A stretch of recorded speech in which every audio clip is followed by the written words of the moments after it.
Hi guys, welcome back to Flora Fun and Food. My name is Lauren and we are in my craft room today because we're doing another Cricut project. This one is for my best friend for her Halloween costume. Now, if you haven't heard me before, I live near Kansas City, Missouri, so go Chiefs. So she and her boyfriend are going to go as Taylor Swift and Travis Kelce. So she bought this super cute sweatshirt. I did not make the front. So she bought this, but on the back she wanted it to say, "In my Kelce era." So here is the final result.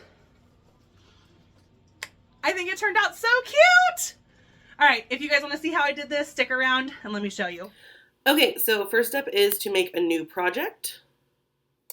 And then I'm going to use this text tool here to write our words. So she wants "in my" on the first line and Kelce era on the second line. Now we need to choose a font. We're not going to worry about size yet. And she wants kind of that old school baseball team font that has kind of the swooshy thing below it. I don't know what to call it. So I downloaded a few that I'm going to see what they look like. I always get my fonts from dafont.com just because I don't sell my things and it's free for personal use. So Brand Ball New York and Brand Ball were some that I chose. Not sure how to get the swish. Let's see how I get the swish. Or the swoop. I don't know what it's called. Ah, the swoops are numbers. So this is number 2. Oh, they're slightly different. They go to different places. Okay. I think they just get longer as the numbers increase. Yeah, okay. So maybe I'll do... That's too big. Maybe I'll do one like that. And I'm just going to take off Kelce era. We'll copy it and paste it because I want to be able to move my spacing. What was that one? 4? Yeah. No.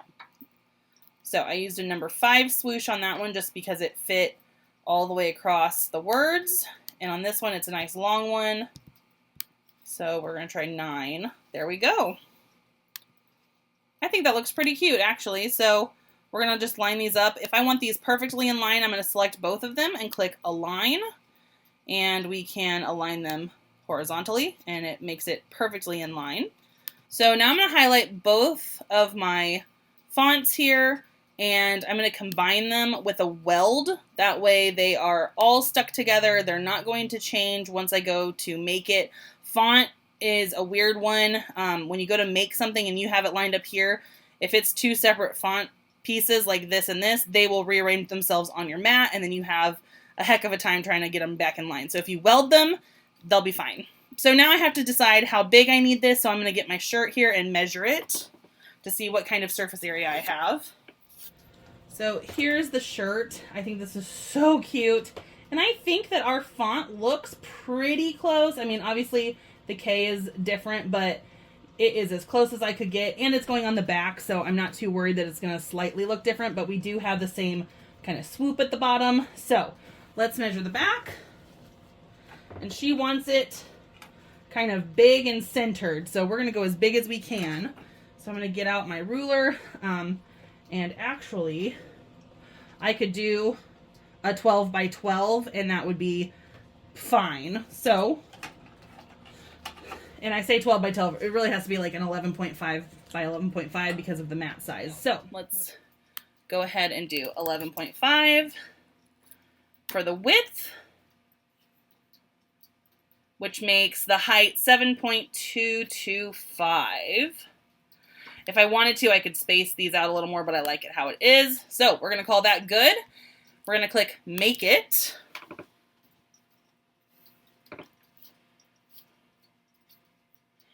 All right, we are using iron-on, so we do need to click this mirror button so that it cuts backwards. Now, I finally decided to try the matless vinyl. Apparently you can stick this in the machine and it's thick enough, like it has a thick enough backing, I think, that you don't need to put it on a sticky mat, which is the bane of my existence. So if this works, I'm going to be one happy person. So let's give this a try. Yep. So that means the pretty side is showing up, but we want to cut the back of it because it's a reverse image. So I'm really curious to see. I'm just going to let this extra hang down. I'm going to line it up under our guides. Oh, that did not get in straight. You can see I have a bubble here, so I'm going to feed it out. You always want to make sure this goes in nice and square, or you are going to have a very crooked cut. And I think it's this extra weight at the bottom. So I'm just putting a piece of masking tape to kind of just hold the roll at the bottom so it's not so heavy.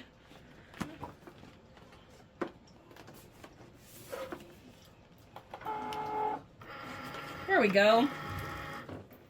So after doing some Googling, I found out that my Cricut is a Cricut Maker 2, and this Smart Vinyl only works for Cricut Maker 3s. So we're going to have to put it on a mat anyway. So we're going to go ahead and click Everyday Iron On.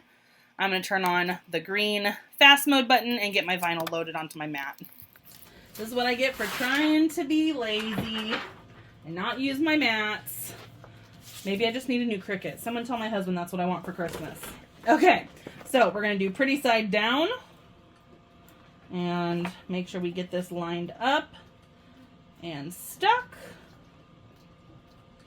Now this is wider because it is exactly the length of a mat, so we're really going to have to be precise here. It's not going to run through the machine right. Okay. And I am going to secure it with just some tape at the top. I think the sides will be fine because they're going to be in the guides. So we're going to put it like that.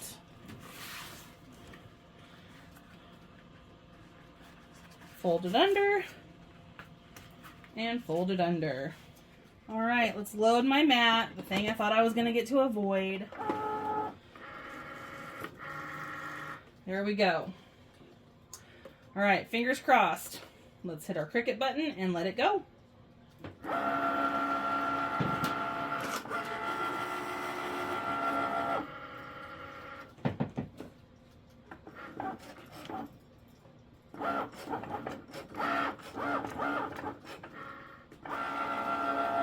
All right, we're going to release our mat. All right, let's peel our tape off. It looks like it cut, so I have high hopes. We'll see.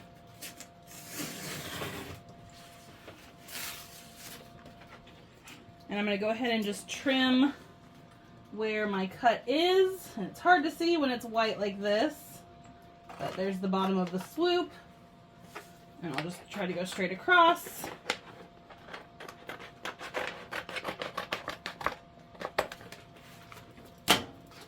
Okay, and I'm going to turn it upside down and stick it back to my mat to peel it. I just find that a little bit easier because then I can have a surface that it's not going to slide around on. So I'm going to get to a corner here and start carefully and slowly peeling away the excess. There we go.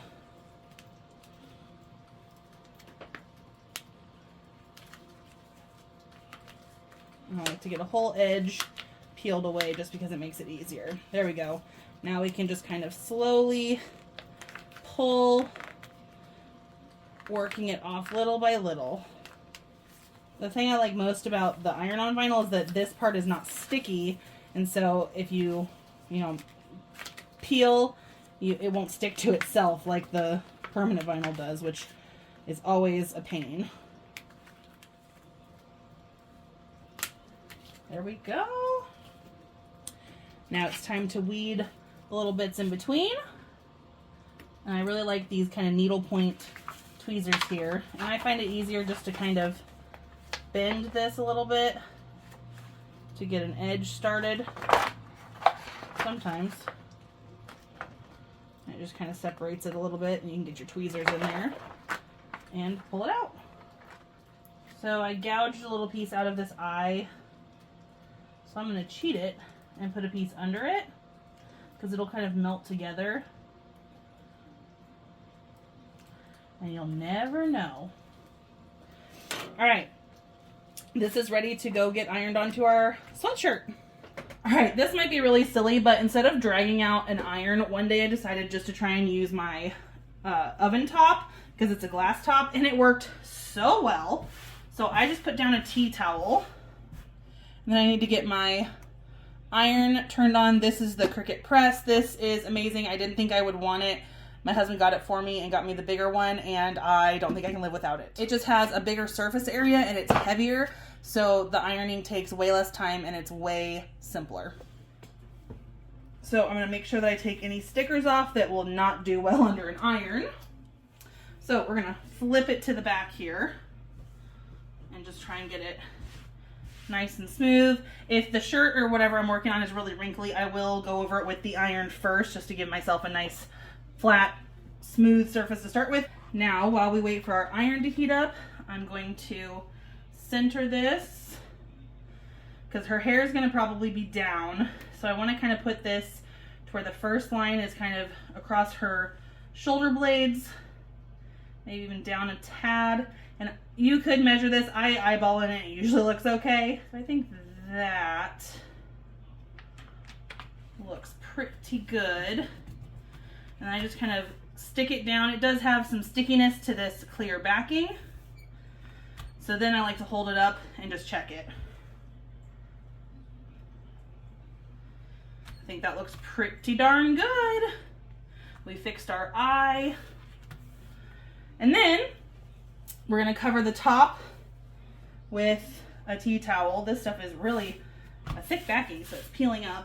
The other stuff is a lot thinner, but it'll be fine once we get the iron on it. Okay, I heard our iron beep, so it is at temperature, which is 400 degrees. And I'm gonna put it right here in the middle and hit the Cricut button for 40 seconds. And I like to move it around just so it doesn't burn in one spot, or if the design is a bit bigger, I make sure I get all the edges. And honestly, I always do it at 400 degrees no matter what the material is. I know that's not correct, but that's what I do. And I just kind of check it manually. And if it needs more time, I give it more time and call it good. I also like to really push and give it some extra weight. Okay. Now, doing this, I have made mistakes to where I've burnt the white vinyl and it has turned brown. So do be careful if you don't follow directions. Now, the packaging said to let the backing cool before you peel it off, so I'm going to give it a second. Sometimes I kind of fluff it to get some cool air.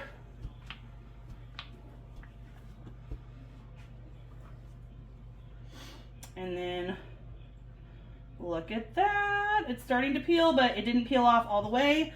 The K started to come up, so I know it needs another pass. So we're going to flatten it out again.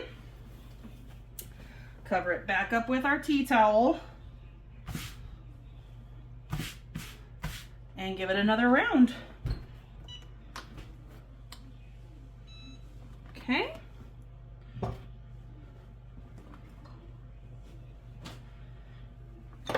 Give it time to cool. All right, it is pretty cool. So I'm going to carefully start peeling the layer off. And it looks like it's working. Oh my gosh, it's going to be so cute.